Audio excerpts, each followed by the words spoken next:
Saudara, Anda masih menyaksikan Breaking News Kompas TV bersama saya Niputu Trisnanda. Bencana banjir bandang dan juga longsor ini menimpa daerah Aceh hingga ke kawasan Sumatera. Ratusan orang meninggal dunia dan juga ribuan lainnya terdampak. Untuk mengetahui strategi mitigasi bencana banjir bandang dan longsor seperti yang terjadi di Aceh, Sumatera Barat, dan Sumatera Utara, kami akan berbincang dengan Guru Besar Teknik Geologi UGM, Dwi Korita Karnawati. Selamat sore, Ibu. Dengan Putu Kompas TV. Halo. Ibu, terkait dengan bencana ekologis yang terjadi di Aceh dan juga Sumatera. Sebelumnya pemerintah bilang bahwa penyebabnya adalah cuaca buruk dan juga curah hujan yang cukup tinggi. Kalau melihat apa yang terjadi dengan banyaknya titik banjir dan juga longsor, apakah satu-satunya penyebab ini memang karena curah hujan yang juga cukup tinggi, Bu? Penyebabnya cukup kompleks, tidak ada penyebab tunggal. Sebetulnya, seandainya tidak terjadi curah hujan tinggi, kondisi alam di wilayah Sumatera Utara, Aceh, Sumatera Barat, dan sekitarnya, itu karena kondisi tektonik dan geologinya merupakan jalur patahan sesar Semangko dan beberapa patahan-patahan lainnya, mengakibatkan lereng-lereng pada pegunungan atau perbukitan tersebut rapuh, rentan untuk bergerak longsor, dan longsoran-longsoran tersebut akan membendung, kecenderungannya tuh membendung sungai-sungai, alur-alur sungainya di arah hulu, di daerah atas hulu itu sempit-sempit. Itu khas daerah tektonik aktif, jalur-jalur retakan. Bendungan-bendungan tadi dari longsor itu akan menahan curah hujan. Apabila curah hujannya itu sangat tinggi, maka bendungan itu jebol sebagai banjir bandang. Namun kondisi alamiah ini diperparah dengan adanya gangguan lingkungan juga. Jadi sebetulnya meskipun secara alamiah lereng perbukitan pegunungan di sana itu memang rentan longsor, rentan banjir bandang, rentan banjir, tetapi juga dipicu oleh satu faktor alam, yaitu memang curah hujannya sangat lebat. Hujan yang harusnya turun 1 bulan, itu hanya turun 1 hari, ya, dan itu terjadi beberapa hari. Kemudian juga ada faktor yang non alamiah, antara lain, misalnya lahan semakin terbuka, ada hutan semakin terbuka. Jadi sangat sangat kombinasi antara alam dan efek dari manusia. Demikian. Artinya deforestasi ini juga berpengaruh cukup besar ya untuk banjir dan juga longsor di 3 wilayah ini. Betul, bahkan ada beberapa penelitian yang menunjukkan korelasi antara terbukanya lahan dengan kenaikan suhu permukaan, suhu udara permukaan. Dan hal itu korelatif dengan semakin meningkatnya dampak perubahan iklim. Jadi dampak perubahan iklim itu selain tadi suhu meningkat, ya, yang mengakibatkan perubahan iklim kan kenaikan suhu tadi. Dan itu juga dipicu oleh makin terbukanya lahan. Semakin terbuka, maka perubahan iklim akan semakin berdampak serius. Antara lain terindikasi dari curah hujan yang akan semakin meningkat, dan itu sudah terbukti ada peningkatan curah hujan 10 tahun terakhir, bahkan 30 tahun terakhir, peningkatan secara eksponensial. Data BMKG menunjukkan hal tersebut, dan durasinya semakin panjang, serta intensitasnya semakin menguat. Data BMKG menunjukkan hal itu, dan bahkan juga kejadian siklon tropis akan semakin sering, dan itu sudah terjadi, bahkan terjadi beberapa anomali. Seperti halnya yang terjadi kemarin itu menurut beberapa pakar cuaca atau atmosfer itu ada kelainan, ya, anomali, ya. Sebelumnya siklon Seroja juga hal yang sama. Demikian. Oke, Bu, kalau kita lihat wilayah yang kemudian terdampak selain ini memang meluas begitu ya, daerah yang terdampaknya ada di 3 provinsi dan ini juga cakupannya sangat luas, kemudian yang terdampak juga cukup banyak, bahkan juga sangat destruktif, di mana kita lihat banyak rumah-rumah yang akhirnya terbawa bukan hanya lumpur tapi juga ada gelondongan kayu.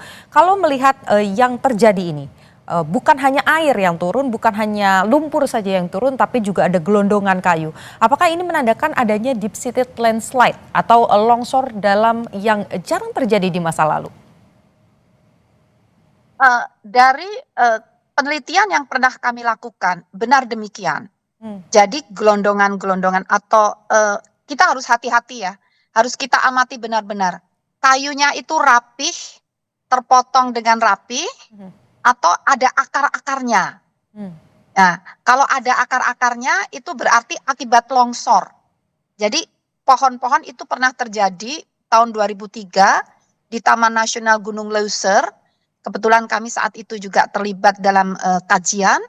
Itu kebetulan di situ zona patahan aktif, terjadi beberapa kali guncangan gempa ya, dan mengakibatkan titik-titik longsor yang jumlahnya puluhan, dan kayu-kayu itu terseret, membendung sungai, dan bendung itu jebol setelah curah hujan tinggi. Tapi kalau kayu-kayunya itu rapi, gelondongan, kan bisa dibedakan itu. Kelihatan dipotong-potong. Nah, itu berarti ulah manusia gitu. Jadi dua-duanya itu dimungkinkan tergantung bagaimana cek di lapangan. Dan saya sudah meminta BMKG untuk cek apakah beberapa waktu, katakan beberapa minggu sebelum kejadian ini ada gempa. Kalau ada gempa seperti yang terjadi di tahun 2003, hanya kekuatannya 3, manusia tidak merasakan, tapi tanah itu rontok semua menjadi longsor, menyeret kayu-kayu tadi. Jadi perlu diperhatikan dengan seksama. Jadi terus terang saya tidak bisa berkomentar apakah itu manusia atau alam, tapi kriterianya seperti itu. Karena saya kan belum melihat di lapangan seperti itu. Tapi kriterianya kalau itu rapi, ya itu ulah manusia. Tapi kalau busuk ya, kemudian ada akar-akarnya, itu berarti dampak dari longsor tadi. Dan itu sering terjadi, seperti di mana Wasior, Papua, juga hal yang sama. Hal itu serupa terjadi karena ada longsor ya, dan ada bendung di atas, demikian. Oke, berarti tinggal kita lihat ya gelondongan-gelondongan kayu Betul. yang kemudian ada di pantai itu rapih atau tidak. Kalau rapih berarti pemerintah harus mencari tahu siapa dalang di baliknya karena bisa memicu adanya banjir dan juga longsor. Ibu, berdasarkan pemetaan dari Deru UGM, sebelumnya data yang sudah dimiliki catatannya berapa persen sebetulnya wilayah baik itu di Aceh, kemudian Sumatera Barat dan juga Sumatera Utara yang masuk kategori zona merah. Tadi kan Ibu bilang memang daerah tersebut merupakan daerah patahan begitu. Tapi kalau dari data sebelumnya, sebelum ada peristiwa ini, zona merahnya seluas apa, Bu? Jadi sebetulnya kami tidak memetakan secara detail ya, apakah sampai menghitung prosentase. Namun pada prinsipnya sebagian besar wilayah lereng-lereng curam di sepanjang perbukitan barisan itu memang rentan dan rapuh. Sehingga setiap dilakukan pembangunan infrastruktur atau konstruksi itu memang dilakukan penyelidikan geologi secara ketat ya. Waktu itu oleh Kementerian PUPR ya. Kami juga bekerja sama dengan beberapa perguruan tinggi lainnya melakukan penyelidikan tentang kestabilan lereng untuk area yang akan dibangun terowongan, jalan tol. Artinya ya hampir di sepanjang perbukitan tadi, di tebing-tebing Ngarai Sianok itu seperti itu. Namun untuk lebih tepatnya sebetulnya ada di website Badan Geologi atau website Pusat Vulkanologi dan Mitigasi Bencana Geologi. namun skalanya belum detail ya. Ya, skala 1:100.000 itu cukup untuk menyusun tata ruang ya, untuk menata guna lahan, untuk menyusun zona-zona bahaya itu sebenarnya sudah cukup. Jadi memang signifikan lah. Persentase angkanya, mohon maaf saya tidak menghitung, mohon maaf. Oke, Bu, kalau melihat bagaimana kesaksian dari masyarakat yang kemudian terdampak ini menyampaikan bahwa peristiwanya terjadi malam hari, kami tidak siap, maka dari itu banyak yang kemudian tidak bisa menyelamatkan barang berharga, banyak juga yang kemudian menjadi korban. Berarti kalau meskipun tidak ada data rigid terkait daerah mana saja yang merupakan zona merah bencana ekologis ini, kalau dari Deru UGM sendiri melihatnya memang ada peningkatankah selama 10 tahun terakhir bahwa memang yang sebelumnya ini bukan daerah bencana, tapi sekarang juga terdampak begitu, Bu? Sebelum menjawab itu perlu kami tambahkan, sebetulnya Badan Nasional Penanggulangan Bencana ini sudah masuk tahun ke-10 barangkali, itu menyiapkan aplikasi Inaris, ada di mobile phone. Jadi kalau kita menggunakan Inaris itu dan kita tinggal di suatu titik, itu kita buka GPS-nya. Di situ Inaris itu bisa menjelaskan apakah situ zona rawan apa. Bisa rawan banjir, rawan longsor, rawan banjir bandang, itu ada. Namun barangkali ini perlu disosialisasikan, barangkali karena sudah lama mungkin banyak yang belum tahu. Tapi menjawab pertanyaan Mbak, kalau saya membaca beberapa studi dan melihat fakta di lapangan, kita semua juga tahu kan semakin luas lahan itu terbuka. Dan itulah yang sebetulnya yang pertama, dengan terbukanya lahan, berarti hijau daun, tutupan lahan berupa hijau daun, itu semakin hilang. Pada peran hijau daun itu untuk menyerap CO2. Nah, dengan terbukanya lahan hijau, CO2 itu semakin bebas di atmosfer. Dan itulah yang memacu terjadinya pemanasan global dan memacu siklus hidrologi, memacu pembentukan awan-awan hujan, sehingga memacu kejadian ekstrim. Jadi terbukanya lahan yang pertama ada korelasi dengan perubahan iklim dan kejadian-kejadian ekstrim. Beberapa kajian menyampaikan hal tersebut.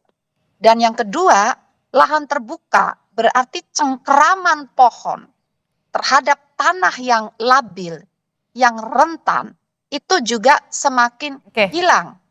Sehingga akan semakin rapuh dan mudah bergerak. Demikian. Bu Dwi Korita, singkat saja untuk mengakhiri perbincangan kita sore hari ini. Jadi mitigasi apa yang atau hal apa yang harus dilakukan supaya bencana ekologis ini tidak terjadi lagi di 3 wilayah? Singkat saja, Bu. Kita jaga lingkungan, jangan merusak lingkungan.